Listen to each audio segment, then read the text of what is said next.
News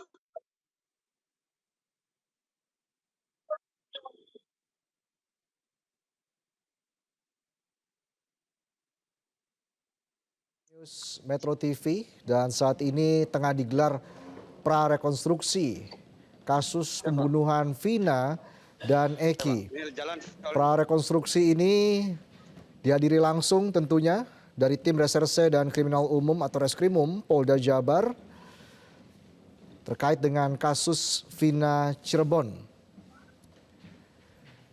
Belum ada informasi lanjut yang kami dapatkan dari lokasi prarekonstruksi ini, namun kita lihat bersama tim dari kepolisian telah tiba di lokasi prarekonstruksi.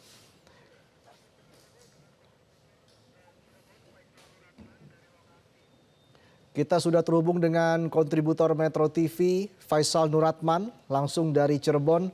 Faisal, seperti apa jalannya prarekonstruksi pada malam ini? Ya, Reza, dapat saya laporkan rekonstruksi sendiri kemungkinan baru akan dimulai dari titik awal, yaitu di mana tempat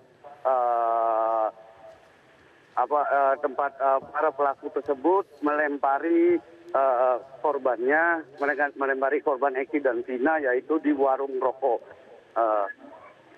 Warung rokoknya tersebut terletak sekitar 100 meter dari lokasi penganiayaan. Rekonstruksi sendiri terjadi di rekonstruksi awal, kemungkinan akan terjadi di depan Man 2 Kota Cirebon, yaitu tepatnya di warung. Namun belum dapat digambarkan pasti untuk rekonstruksi awal tersebut dimulai. Namun sejumlah pihak kepolisian dari Reskrimum Polda Jabar sudah berhenti tepat di depan Man 2 Cirebon dan tepat di warung rokok di mana para pelaku tersebut nongkrong di warung rokok ini. Reza. Faisal, siapa saja yang hadir dalam prarekonstruksi ini? Untuk para pelaku sendiri belum dapat dikonfirmasi karena belum ada keterangan resmi dari pihak kepolisian. Namun diduga para pelaku dihadirkan, para pelaku tersebut berada di mobil berwarna silver ini, karena di dalamnya banyak sekali orang. Reza. Apakah Peggy Setiawan hadir dalam prarekonstruksi ini? Ya, untuk Peggy Setiawan sendiri belum dikonfirmasi bahwa akan hadir atau menghadiri rekonstruksi, karena tadi saya konfirmasi di kuasa hukumnya tidak mendapat kabar dan belum dikabarin tentang adanya rekonstruksi tersebut. Reza. Apakah ada perwakilan dari pihak keluarga ataupun kuasa hukum dari korban Vina, Faisal? Kalau sampai dengan saat ini belum terlihat ya adanya perwakilan kuasa hukum dari keluarga Vina ataupun keluarga Eki. Namun di sini telah hadir kuasa hukum dari dari Peggy Setiawan, yaitu Bapak Tony RM, yang saat ini merasa terkejut dan merasa ini. Kita dengarkan Reza statement dari kuasa hukum dari dari Eki sendiri. Ya, jadi kami ini sebenarnya tidak dikabari ya mengenai rekonstruksi ini. Ya, kami kuasa hukum tidak dikabari. Kami malah pakai audio Zoom. Ya. Nah, kami khawatir ya. Karena dalam KUHP yang namanya orang tersangka yang diancam ancaman hukuman 5 tahun lebih itu harus didampingi di tiap tahap pemeriksaannya. Nah, rekonstruksi ini kan bagian daripada pemeriksaan, bagian dari proses penyidikan untuk membuat terang ya peristiwa pidana. Nah, ini tidak didampingi kan kalau memang Peggy Setiawannya ada ya. Jadi kami juga mempertanyakan kepada penyidik ya, kenapa tidak diberi tahu pihak kuasa hukum ya. Nah, kami mau nemui penyidiknya kesulitan ini kan, karena saking banyaknya siapa yang penyidiknya siapa. Kami mau menanyakan sebenarnya kenapa kan.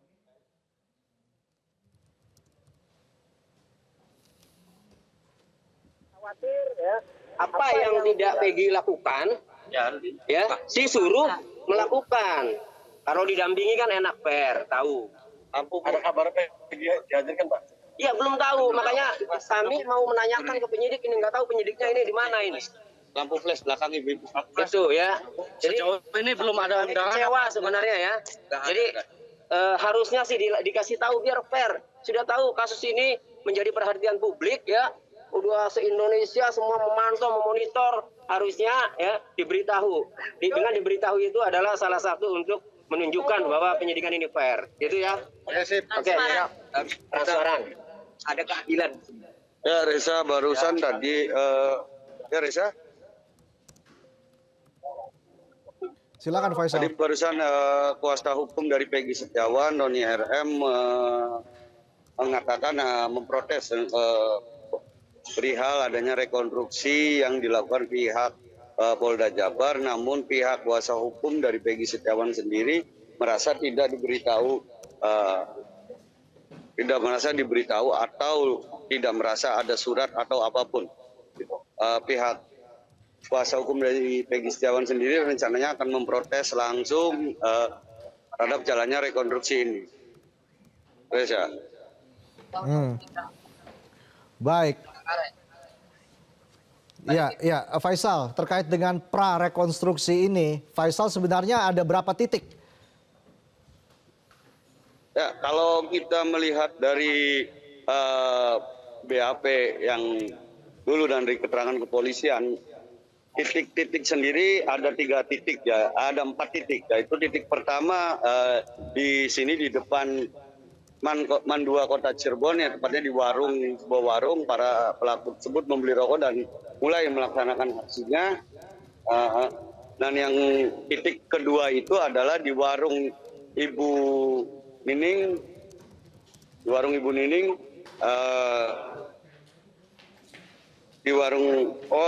ini Reza barusan dapat konfirmasi bahwa rekonstruksi akan dilakukan di warung nasi Jalan Saladra, Kelurahan Karyamula, Kecamatan Kesambi, Kota Cirebon, dan yang titik yang kedua cucian motor dan mobil Jalan Sarada, Kelurahan Karyamula, Kecamatan Kesambi, Kota Cirebon, dan warung ketiga yaitu tempat nongkrong Jalan Salada, Kelurahan Karyamula, Kecamatan Kesambi, Kota Cirebon, dan yang keempat yaitu TKP Jalan Saladra, Kelurahan Karyamula, Kecamatan Kesambi, Kota Cirebon, dan yang kelima yaitu warung sekitar lokasi Jalan Saladra, masih di Jalan Saladra, Kelurahan Karyamula, Kecamatan Kesambi, Kota Cirebon, dan yang terakhir yaitu di flyover Talun, perbatasan Cirebon dan Kota Cirebon. Reza. Baik, apakah sudah ada konfirmasi dari pihak kepolisian sebenarnya apakah semua pelaku dihadirkan dalam prarekonstruksi ini, Faisal? Ya, sampai dengan saat ini belum ada konfirmasi resmi dari pihak kepolisian yaitu tentang perihal pelaku atau siapapun yang akan dihadirkan di sini. Namun diduga kuat pelaku akan dihadirkan di sini yaitu di mobil silver ini ada sekitar beberapa orang di mobil silver ini kemungkinan besar akan menghadirkan pelaku atau menghadirkan dari Peggy Setiawan sendiri. Baik. Tadi terkait dengan pernyataan dari pihak kuasa hukum begitu ya, dari Peggy Setiawan. Saya konfirmasi lagi dengan nama Tony RM begitu.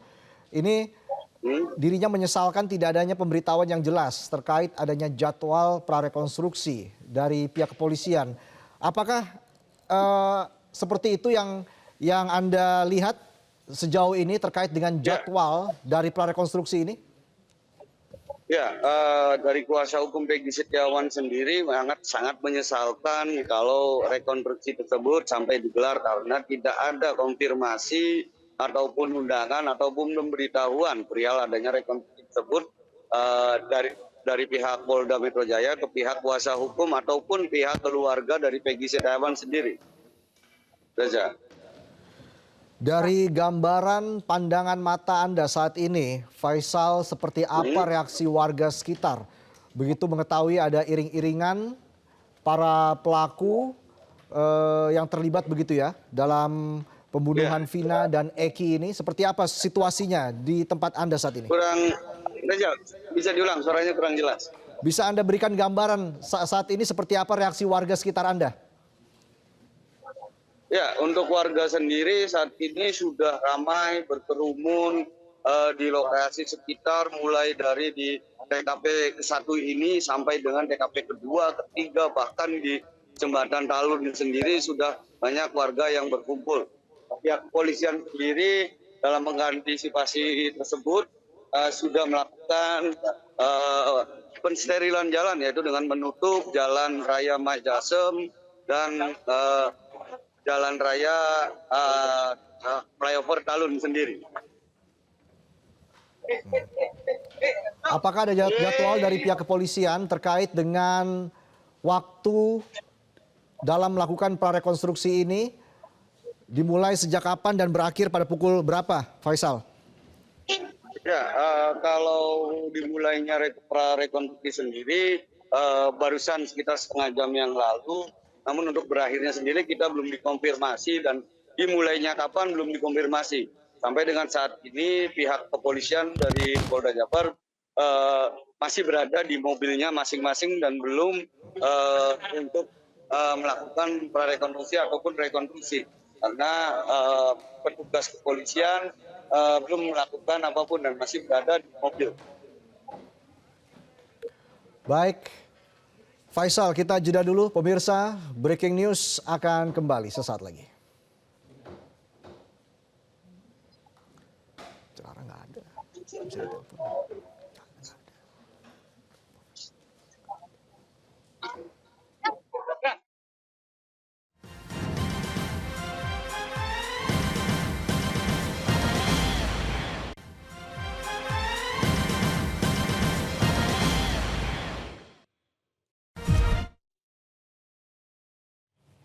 Ya, baik pemirsa, Anda kembali bergabung bersama kami di Breaking News Metro TV. Kita akan kembali melihat situasi terkini di Cirebon dalam rangka pelaksanaan prarekonstruksi pembunuhan Vina dan Eki, di mana prarekonstruksi ini dilakukan di sejumlah titik, di antaranya di warung nasi, tempat diduga pelaku membeli rokok, di tempat cuci motor, tempat untuk nongkrong, dan juga di TKP di Jalan Saladra serta warung di sekitar lokasi kejadian, dan prarekonstruksi juga rencananya akan dilakukan di flyover. Tadi sempat kuasa hukum dari tersangka Peggy Setiawan, Tony RM, menyatakan keberatannya karena kuasa hukum merasa tidak diberitahu mengenai pelaksanaan prarekonstruksi. Dan tadi juga menurut laporan dari rekan kontributor Metro TV Faisal Nuratman dari Cirebon mengatakan bahwa sampai saat ini belum ada konfirmasi dari pihak kepolisian siapa saja yang akan dihadirkan dalam prarekonstruksi ini.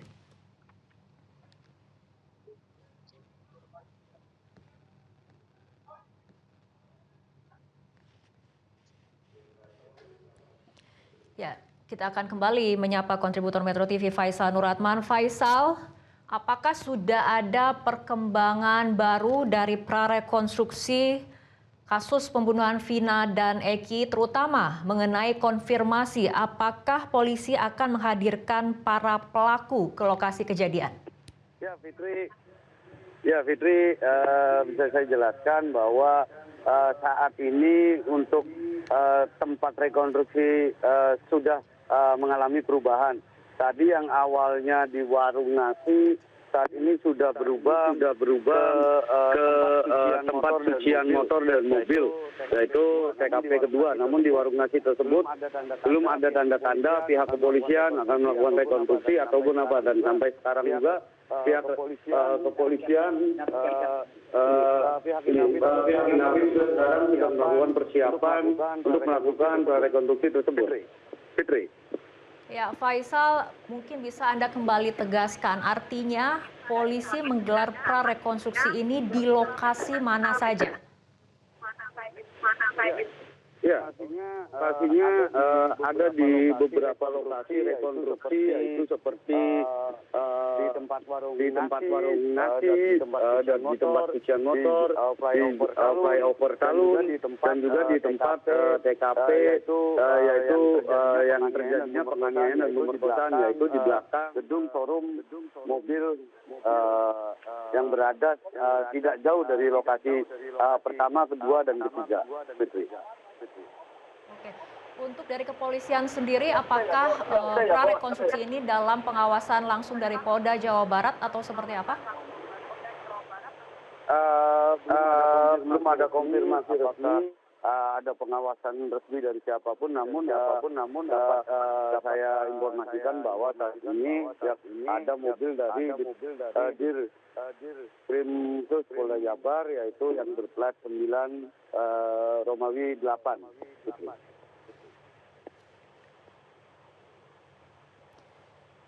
Baik, Faisal, apakah dari kepolisian memang belum ada konfirmasi mengenai pihak yang hadir, tapi tujuan dari digelarnya prarekonstruksi ini, apakah sudah ada keterangan dari pihak kepolisian? Ya, sampai saat keterangan resmi dari pihak kepolisian dalam prarekonstruksi ini, dan belum ada konfirmasi resmi juga dari pihak kepolisian. Masih sampai dengan saat ini pihak kepolisian juga belum melakukan prarekonstruksi ataupun rekonstruksi tersebut. Pihak kepolisian baik Inavis ataupun ini masih berada di dalam mobil dan belum melakukan persiapan. Namun dapat saya gambarkan di tempat kejadian penganiayaan dan pemerkosaan sudah dijaga ketat pihak kepolisian tersebut. Fitri. Baik, Faisal, kita akan terus tunggu bagaimana perkembangan terkini dari jalannya prarekonstruksi di Cirebon. Sementara itu saya akan langsung menyapa Irjen Pol Purnawirawan Arianto Sutadi, penasihat ahli Kapolri. Selamat malam, Pak Arianto. Selamat malam, Mbak. Bagaimana tanggapan Anda terkait prarekonstruksi pembunuhan Vina dan Eki yang akan digelar? Apa tujuan dari kepolisian menggelar prarekonstruksi? Kemungkinan ada Peggy.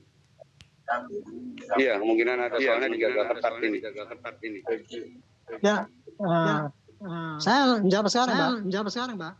Iya, silakan Pak Arianto. Ya, tanggapan saya surprise juga ini ya. Polisi demikian cepatnya menindaklanjuti dengan prarekonstruksi. Ini prarekonstruksi ini kan satu pendahuluan daripada akan dilakukannya rekonstruksi.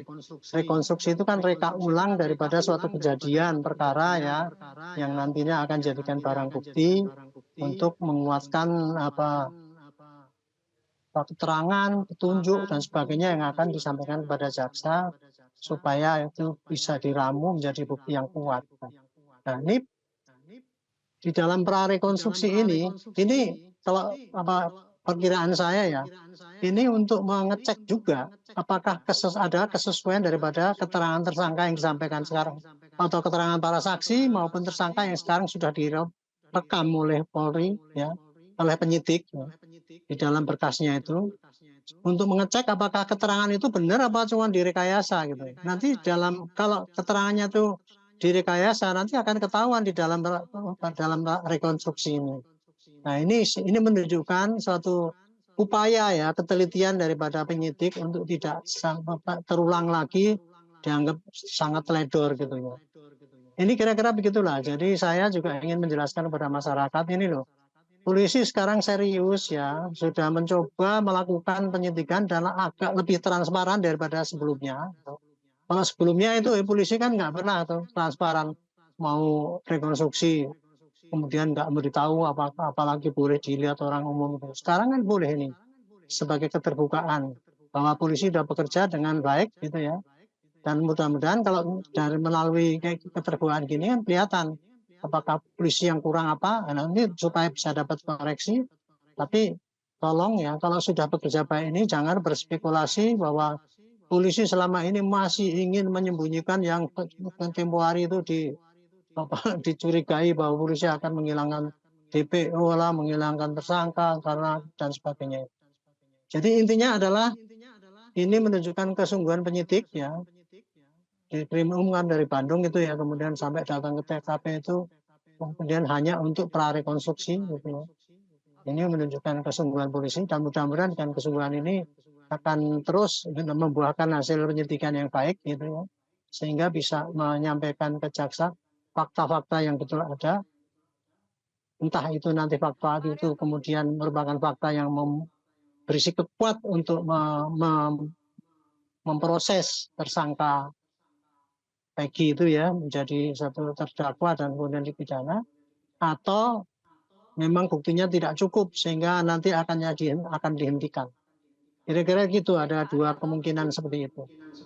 Oke, baik Pak Arianto, tadi dari pernyataan kuasa hukum Peggy Setiawan merasa tidak diberitahu mengenai prarekonstruksi. Nah, untuk proses prarekonstruksi sendiri biasanya apakah kemudian menghadirkan pelaku atau menggunakan ataupun menghadirkan pemeran pengganti atau bukan pelaku yang sebenarnya? Idealnya prarekonstruksi atau rekonstruksi itu ya pelaku sesungguhnya. Tetapi apabila pada saat itu tidak bisa dihadirkan, ya bisa pakai pelaku pengganti. Jadi intinya tujuan dari prarekonstruksi adalah untuk rekayasa ya, apa yang diterangkan oleh para saksi ataupun tersangka itu kemudian direkayasa di lapangan, nanti dicocokkan dengan keterangan-keterangan yang disampaikan oleh para saksi atau tersangka itu. Jadi kalau kehadiran di lapangan itu, apalagi itu dari pemberitahuan kepada kuasa hukumnya dan sebagainya itu, saya tidak tahu persis itu apakah boleh atau tidak, tapi setahu saya ya tidak ada keharusan dan tidak ada larangan untuk itu, tergantung daripada penyidik aja.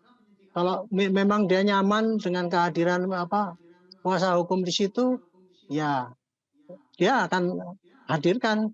Tapi kalau kemudian dia merasa tidak nyaman dengan kuasa hukum yang di situ, mungkin dia tidak akan mengundang kuasa hukumnya.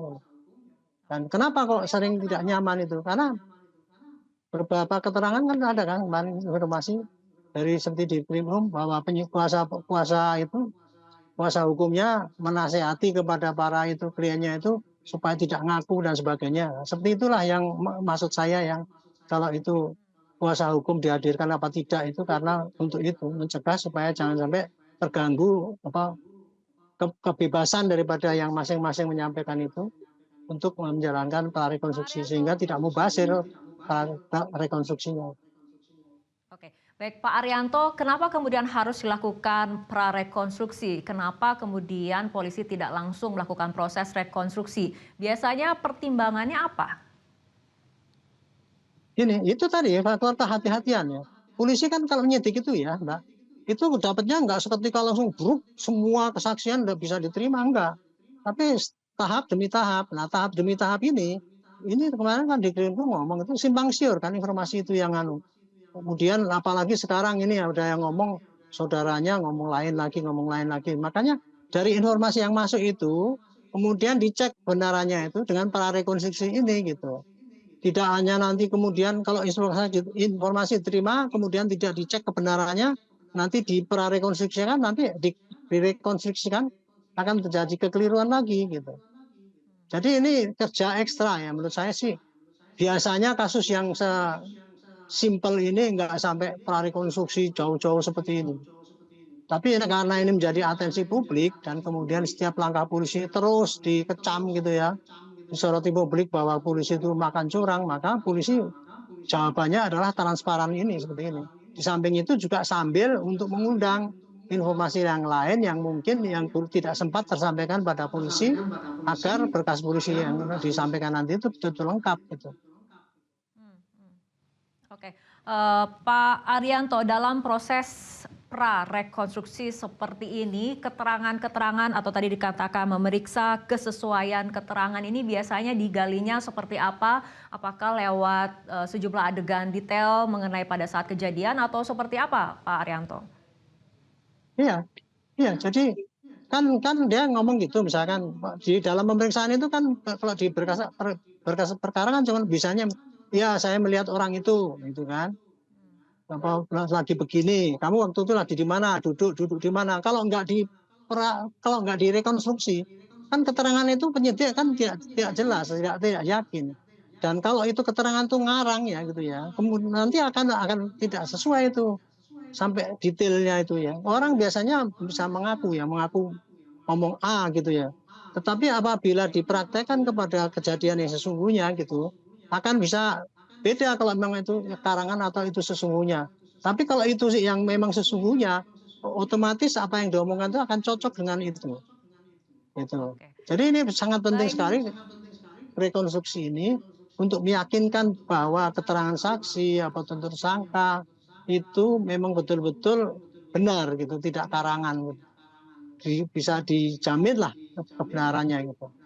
Karena kalau orang rekayasa ya Bu ya, itu kejadian yang detail nggak akan bisa. Hanya orang saya dekatnya dalam Baik, Pak berapa meter Arianto. kan, kalau rekonstruksi langsung kelihatan. Biasanya Oke, kalau tanpa baik. rekonstruksi hakim akan tanya itu. Pak saya dulu dekat dengan ini. Dekatnya seberapa? Kan diteliti kayak Baik, gitu. Pak Arianto. Nah, ini untuk membantu Ya. hakim supaya nanti mudah dia memeriksanya itu.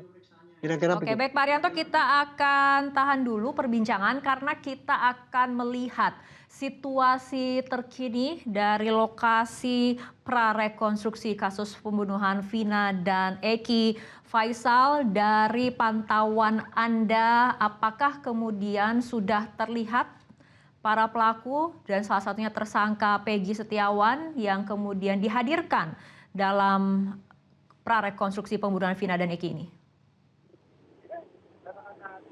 Ya, Fitri, bisa saya gambarkan langsung diduga kuat para pelaku berada di dalam mobil berwarna silver tersebut. Namun pihak kepolisian sudah melakukan sterilisasi. Diperkirakan pihak para pelaku tersebut akan turun dan akan melakukan prarekonstruksi tersebut. Fitri. Oke, Faisal, tapi apakah Anda mendapatkan informasi, apakah artinya seluruh pelaku 8 ataupun yang saat ini masih menjadi terpidana, kemudian tersangka Peggy, semuanya akan dihadirkan dalam gelar prarekonstruksi ini? Ya, sampai dengan saat ini kami belum mendapatkan konfirmasi berapa pelaku yang akan melakukan rekonstruksi. Namun terlihat dari kaca mobil yang samar-samar, kemungkinan besar pihak kepolisian hanya menghadirkan Peggy Setiawan sendiri dalam prarekonstruksi tersebut. Karena ke-8 pelaku sudah melakukan rekonstruksi pada di tahun 2016 silam. Oke, selain memang belum ada informasi resmi mengenai kehadiran tersangka Peggy Setiawan. Apakah kemudian ada juga saksi yang ikut dihadirkan dalam prarekonstruksi ini? Ya Fitri, suaranya kurang jelas. Ya, Faisal, mungkin Anda juga bisa jelaskan lebih detail. Saat ini lokasi prarekonstruksi tepatnya ada di mana? Ya, untuk saat ini prarekonstruksi sendiri berlangsung di flyover Talun, Kecamatan Talun, Kabupaten Cirebon. Tepatnya di mana ditemukan pertama kali korban Eki dan Vina yang pada saat 2016 tersebut ditemukan di tempat ini. Ini pihak kepolisian juga sudah melakukan prarekonstruksi dengan membuat garis di mana korban pertama kali ditemukan. Fitri. Oke, apakah saksi yang pertama kali menemukan korban juga dihadirkan, Faisal? Ya, sampai dengan saat ini baik keluarga korban ataupun kuasa hukum dari korban Vina maupun kuasa hukum atau keluarga korban dari Eki sendiri belum terlihat berada di lokasi prarekonstruksi tersebut. Oke. Faisal, mungkin Anda kemudian bisa menceritakan kembali, artinya tadi dari lokasi pertama prarekonstruksi ada di sekitar warung seperti itu, kemudian saat ini sudah bergeser ke flyover. Ya, untuk saat ini prarekonstruksi sendiri sudah berada di flyover. Di prarekonstruksi pertama, pihak kepolisian dapat saya laporkan tidak melakukan apapun dan hanya berada di dalam mobil. Namun di flyover sendiri kita terlihat pihak kepolisian membuat tanda-tanda di mana kemungkinan besar atau dugaan kuat pertama kali kedua korban ditemukan di tahun 2016 silam, yaitu tepatnya di pinggir tanjakan flyover Talun arah ke Sumber. Arah ke Kabupaten Cirebon menuju Kota Cirebon. Fitri. Oke, setelah prarekonstruksi di lokasi flyover ini dilakukan, ada rencana pindah ke lokasi mana lagi, Faisal? Ya, sampai dengan saat ini kita belum mendapat konfirmasi resmi dari pihak kepolisian apakah akan berlanjut ke TKP selanjutnya atau sampai di sini. Dan pihak kepolisian sendiri sampai dengan saat ini belum ada tanda-tanda akan menghadirkan para tersangka ataupun tersangka Egy Setiawan sendiri. Oke, apabila kita lihat di tayangan nampaknya akan ada gerakan dari mobil untuk bergeser ke lokasi lain atau seperti apa, Faisal? Ya, sampai dengan saat ini pihak kepolisian belum melakukan gerakan apapun untuk berpindah lokasi ataupun melakukan sesuatu di TKP ini, tepatnya di flyover Talun tersebut. Namun kemungkinan besar dari pantauan pihak kepolisian sudah melakukan sterilisasi terhadap ini akan menghadirkan para pelaku ataupun pelaku Egy Setiawan sendiri. Oke, Faisal tadi Anda katakan baik kuasa hukum ataupun keluarga dari Vina dan Eki tidak ada di lokasi, seperti itu betul?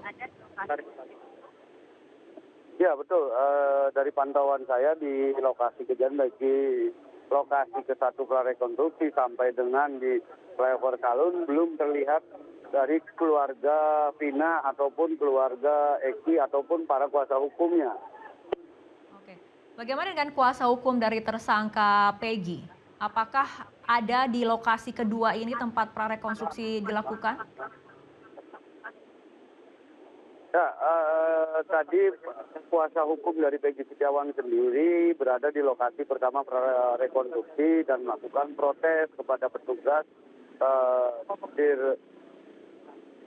di Reskrimum Polda Jabar karena merasa rekonstruksi tersebut ataupun prarekonstruksi pihak kuasa hukum dari Peggy Setiawan tidak pernah mendapatkan atau diberitahu oleh pihak penyidik dari Polda Jawa Barat.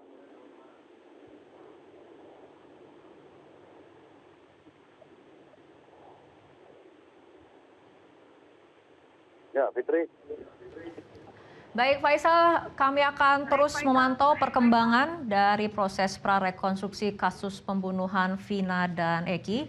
Namun pemirsa, kita akan ikuti jeda berikut terlebih dahulu.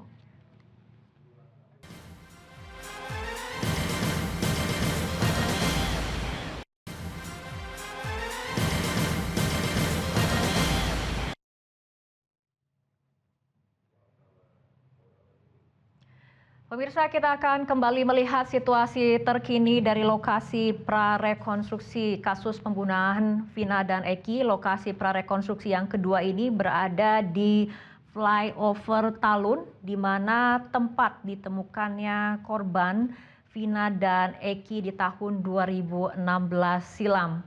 Sampai saat ini belum ada konfirmasi resmi apakah polisi akan kemudian menghadirkan pelaku langsung, tersangka Peggy Setiawan, karena masih belum ada keterangan dari pihak kepolisian mengenai kehadiran siapa saja para pelaku yang dihadirkan dalam prarekonstruksi ini.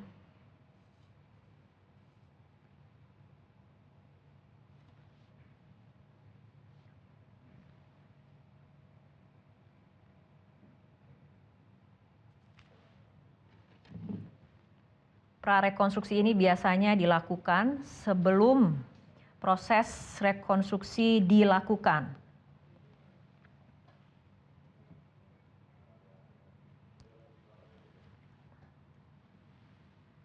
Ya, kami masih terus menunggu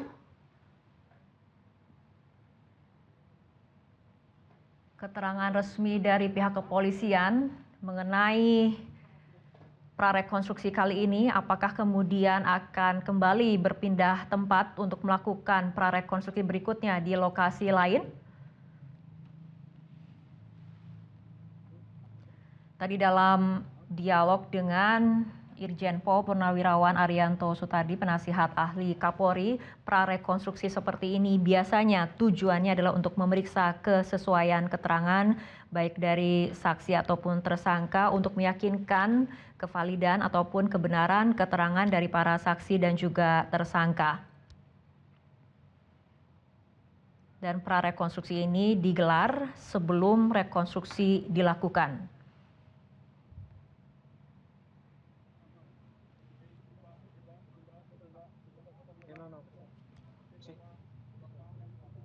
Pak, jangan terlalu mendekat Pak ya, putar Pak.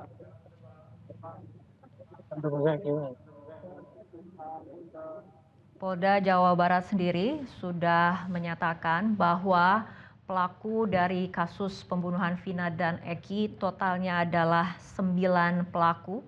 Yang terkini ataupun terbaru adalah penetapan Peggy Setiawan sebagai tersangka.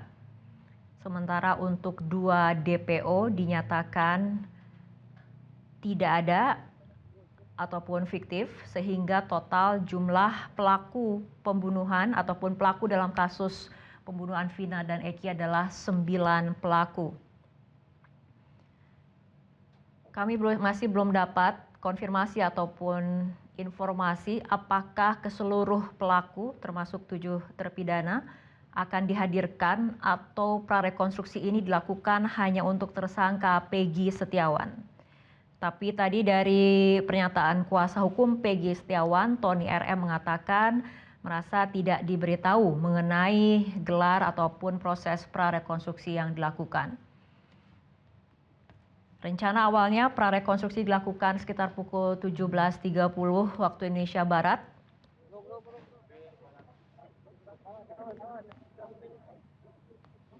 Namun proses rekonstruksi baru dilakukan sekitar pukul 20 waktu Indonesia Barat. Dan apabila kita lihat di layar kaca pemirsa, mobil bergerak menuju ke lokasi lain. Kami masih belum dapat informasi lokasi mana yang dituju dan diduga di dalam kendaraan ini ada tersangka Peggy Setiawan, namun belum ada konfirmasi dari pihak kepolisian. Karena dari 2 lokasi prarekonstruksi yang sudah dilakukan, baik itu di warung nasi maupun di flyover, tidak terlihat dari pantauan media kehadiran dari tersangka Peggy Setiawan.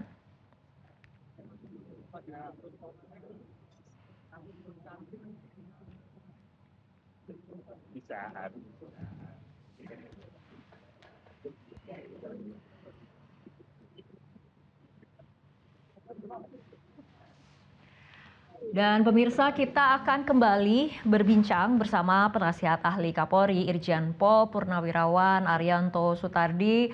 Pak Arianto, kita tadi sudah bersama-sama menyaksikan sejauh ini perkembangan proses prarekonstruksi. Sejauh ini ada 2 lokasi yang kemudian dilakukan prarekonstruksi di warung nasi dan juga flyover tempat ditemukannya korban Vina dan Eki pada tahun 2016 silam. Tapi lagi-lagi masih belum ada konfirmasi mengenai kehadiran pelaku yang dihadirkan siapa saja. Apakah kemudian hanya untuk prarekonstruksi hanya untuk tersangka Peggy atau untuk pelaku lainnya. Bagaimana tanggapannya Pak Arianto? Ya, saya sendiri kan ya nggak ngerti persis ya semuanya itu terjadi. Tapi yang jelas ya, yang namanya rekonstruksi ataupun prarekonstruksi. Kalau prarekonstruksi jelas untuk persiapan rekonstruksi yang lengkap nanti di belakang hari. Dan rekonstruksi kadang-kadang juga tidak untuk mereka ulang semua kejadian yang terjadi mulai dari pertama sampai selesai. Kadang-kadang cuman ingin meyakinkan suatu momen-momen yang paling penting ya berkenaan dengan peran tersangka ataupun pelaku tertentu itu untuk meyakinkan yang sesungguhnya itu bagaimana di lapangan gitu. Nah, makanya itu bermacam-macam rekonstruksi yang bisa dilakukan. Nah, dalam hal ini saya tidak tahu persis ya. Tujuan daripada penyidik itu merekonstruksi ya, untuk tujuan apa? Apakah hanya untuk peran daripada si Peggy itu pada waktu kejadian gitu. Nah, ini mungkin agak bikin tanda tanya kan dia kan menyangkal kan? Dia kan menyangkal dia bahwa saya bukan pelakunya dan sebagainya gitu. Nah, sementara kan di dalam putusan dulu kan bunyinya kan bersama-sama. Nah, inilah untuk menerjemahkan bersama-sama itu kelihatannya di mana peran si Peggy itu sesungguhnya pada saat kejadian itu bisa dicek dari rekonstruksi ini. Jadi intinya tanpa rekonstruksi akan sulit kita untuk menerangkan apa yang sesungguhnya terjadi, apalagi memberikan gambaran pada hakim. Terlebih lagi ini kasus sudah 16 tahun yang lalu kan. 8 tahun yang lalu gitu. Jadi pasti banyak keterangan-keterangan yang mungkin ada yang kelupaan apa gitu. Dan di sini akan kelihatan sekali kalau dia memberikan keterangan yang ngarang sehingga cocok nanti dengan ketika sinkronkan dengan yang di lapangan. Yang paling bagus tuh ya kalau rekonstruksi kayak gini ini bukan hanya Peggy sendiri, harus ada peserta yang lain yang saat itu ada, itu sehingga bisa dicocokkan apakah dia ini betul-betul memang sesuai dengan yang dulu ada, yang seperti kesaksian orang melihat ya. Tentunya ini dalam rekonstruksi ini pasti kesaksian yang menerangkan bahwa dia melihat si Peggy dan sebagainya itu pasti ikut di situ. Gitu. Karena di situlah dia sebagai yang menunjukkan ini tadinya di sini, terus kemudian kan didata di dalam berita rekonstruksi. Sehingga nanti di dalam berkas itu bisa diceritakan secara detail step kalau bisa sih karena ini tidak ada ini ya, tidak ada CCTV ya, jadi ya mungkin ya terpaksa harus dibantu dengan rekonstruksi yang sangat detail gitu ya, supaya bisa meyakinkan hakim ataupun meyakinkan jaksa. Baik, Pak Arianto tadi Anda katakan prarekonstruksi. Oke, Pak Arianto tadi Anda katakan prarekonstruksi ini kan untuk memeriksa kesesuaian keterangan, kemudian untuk mempersiapkan ke proses rekonstruksi dan tidak semua harus direka ulang. Artinya dalam proses prarekonstruksi seperti ini, apakah ada kesimpulan yang bisa diambil atau ini memang hanya untuk mempersiapkan ke arah rekonstruksi? Ya pasti kalau dari hasil rekonstruksi ini akan diambil kesimpulan sementara ya, keterangan ini bisa didukung dengan bukti. Gitu. Keterangan ini mungkin perlu dilakukan sehingga bisa, kan penyidikan itu begini Bu, step demi step. Jadi kalau begini akan kita kembangkan ke mana, kalau gini kembangkan kemana gitu. Jadi tidak ujuk-ujuk langsung tahu, kisahnya begini, langsung dari keterangan saksi langsung ditelan mentah-mentah gitu, langsung dimasukkan dalam berkas. Bukan, karena keterangan dari saksi ataupun tersangka itu pasti berbeda-beda. Gitu. Makanya nanti dengan rekonstruksi ini bisa diambil mana yang masuk akal gitu ya. Dan itu pasti akan dicatat sehingga nanti supaya intinya gini loh, bisa memberikan gambaran pada hakim apa yang terjadi ya.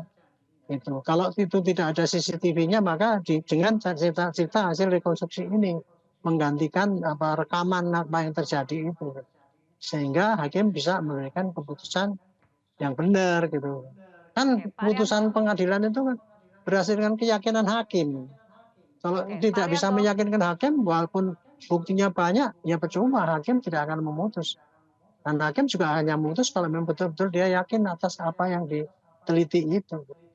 Oke, Pak Arianto tadi Anda katakan artinya sudah ada kesimpulan sementara yang bisa diambil dari prarekonstruksi. Jika kemudian ada ketidaksesuaian keterangan, apakah artinya ini akan berpengaruh tidak pada status dari tersangka Peggy Setiawan?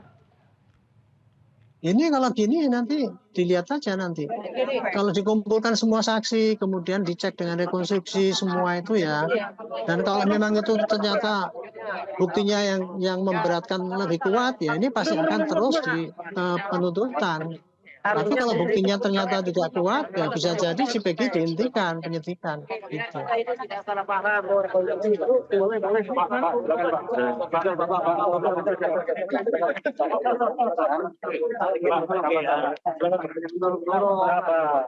kepada kawan-kawan Pak, silakan. Yang dorong.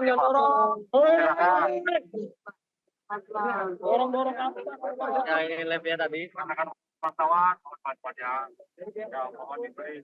Jangan dorong. Silakan. Ya silakan. Bapak-bapaknya silakan. Kasih jarak. Bapak-bapak mohon maaf, mohon bantuannya. Dan mohon kerjasamanya Pak. Silakan ikuti daripada. Baik, Pak Rianto Sutadi, penasihat ahli Kapolri, terima kasih telah berbincang bersama kami malam hari ini. Terima kasih, sama-sama.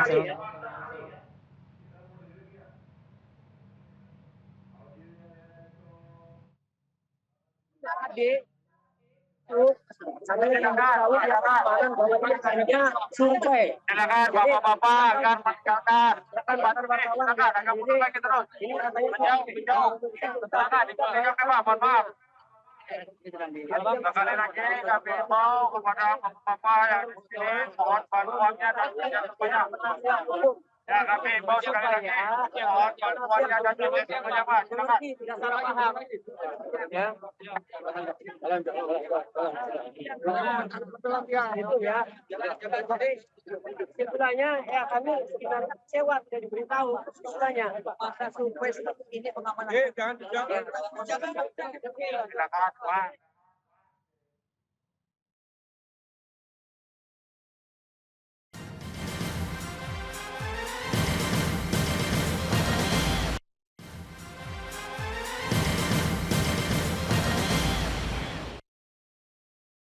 Survei apakah rekonstruksi. Kalau memang rekonstruksi ya nanti kami akan melakukan protes. Itu juga menjadi bahan untuk kami untuk melaporkan atau mengajukan ke Karawasidik dilakukan khusus itu ya langkahnya.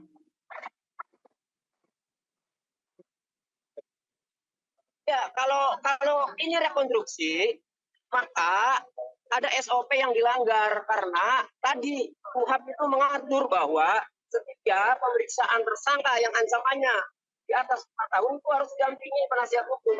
Makanya sering kan pengacara ditunjuk oleh penyidik dari Koresan itu karena memenuhi aturan itu. Oke Pak.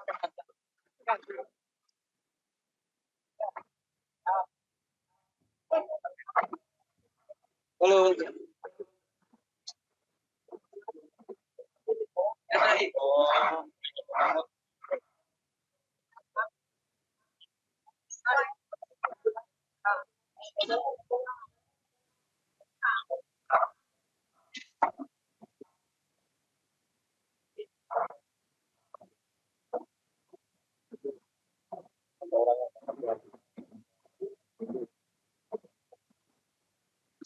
Baik, kita akan kembali mengetahui bagaimana perkembangan terkini dari lokasi prarekonstruksi kasus pembunuhan Vina dan Eki. Kita akan kembali menghubungi kontributor Metro TV, Faisal Nuratman. Faisal, bagaimana perkembangan terbaru dari prarekonstruksi di lokasi saat ini?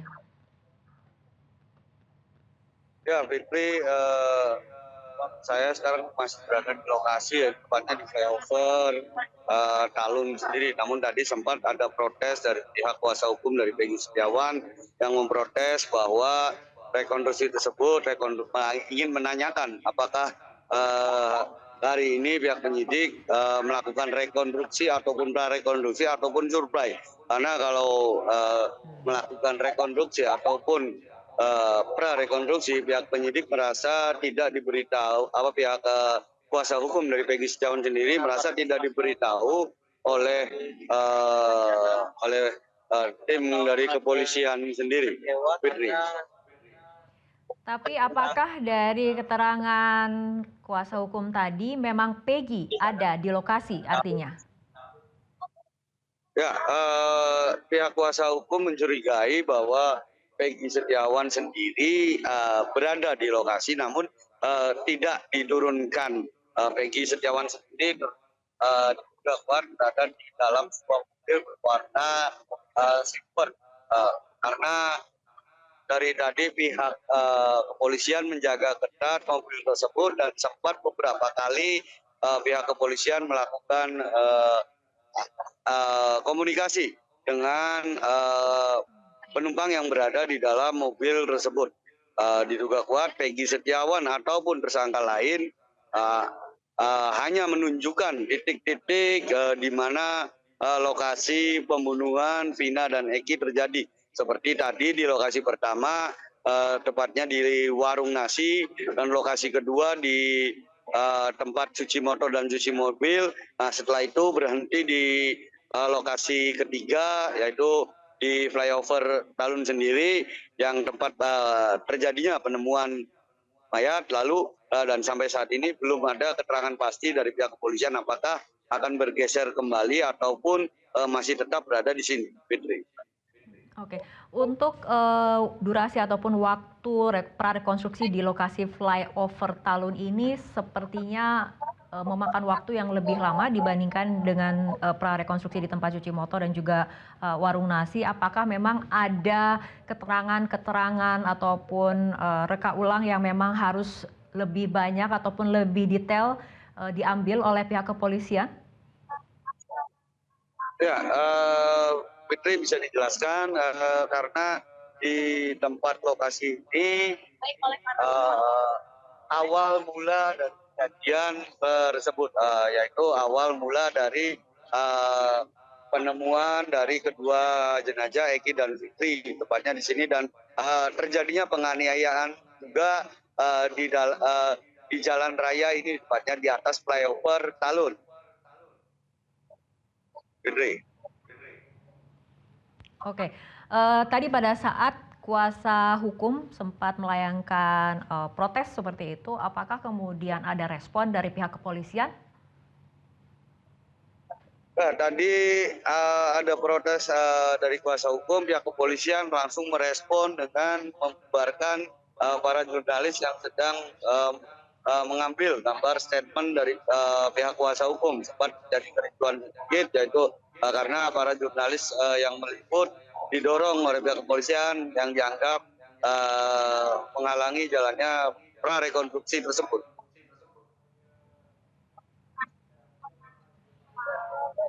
Baik, tadi kan sebetulnya rencana awal dari prarekonstruksi dilakukan sekitar pukul 17.30 ataupun pukul 18 waktu Indonesia Barat, tapi kemudian baru dimulai beberapa jam kemudian, artinya mengalami keterlambatan. Apakah ada informasi apa kemudian pertimbangan ataupun yang menyebabkan prarekonstruksi terlambat dari jadwal awal? Ya, dari jadwal awal itu terjadi di sore hari, namun mundur diperkirakan karena satu lalu lintas pada sore hari di tempat ini padat, dan yang kedua kemungkinan besar ingin mencocokkan dengan waktu kejadian. Karena ada beberapa keterangan saksi yang menyimpulkan bahwa ada awal mula dari kejadian pembunuhan tersebut, yaitu adanya pelemparan yang dilakukan oleh 8 orang terhadap korban Eki dan Vina yang sedang mengendarai sepeda motor yang melintas di jalan Majasep tersebut. Baik, ketika kemudian prarekonstruksi ini digelar, mungkin bisa Anda jelaskan juga mengenai bagaimana kemudian dampaknya terhadap lalu lintas di sana, karena apabila kita lihat dari tayangan ini juga sempat ataupun cukup menimbulkan kemacetan. Ya, Fitri, bisa saya gambarkan ini untuk lajur dari arah Kabupaten Cirebon, Kota Cirebon ditutup total dan disterilisasi oleh pihak kepolisian. Pihak kepolisian menggunakan satu lajur untuk dua arah, yaitu dari arah sumber dan arah dan terjadi hambatan di jalan raya tersebut dan mengular sampai dengan sekitar 1 kilometer. Oke, sampai kapan proses prarekonstruksi ini akan dilakukan, Faisal? Belum ada keterangan resmi dari pihak kepolisian sampai kapan prarekonstruksi tersebut akan dilakukan. Namun sejauh ini pihak kepolisian masih terus berkoordinasi dan berkomunikasi dengan penumpang yang diduga kuat adalah Peggy Setiawan ataupun pelaku lain di dalam mobil tersebut. Oke, apakah ada potensi prarekonstruksi ini akan berpindah ke lokasi kejadian ataupun tempat kejadian perkara?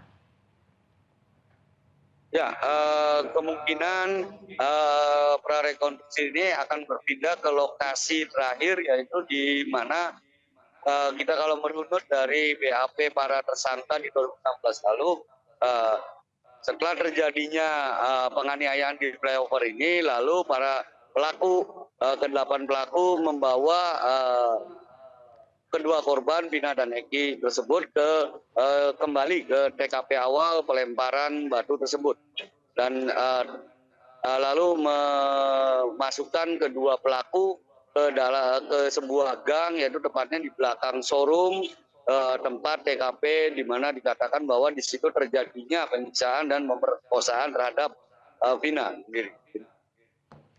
Baik, terima kasih kontributor Metro TV Faisal Nuratman atas laporannya langsung dari Cirebon, Jawa Barat. Dan pemirsa, demikian Breaking News Metro TV untuk kali ini. Selamat malam, sampai jumpa.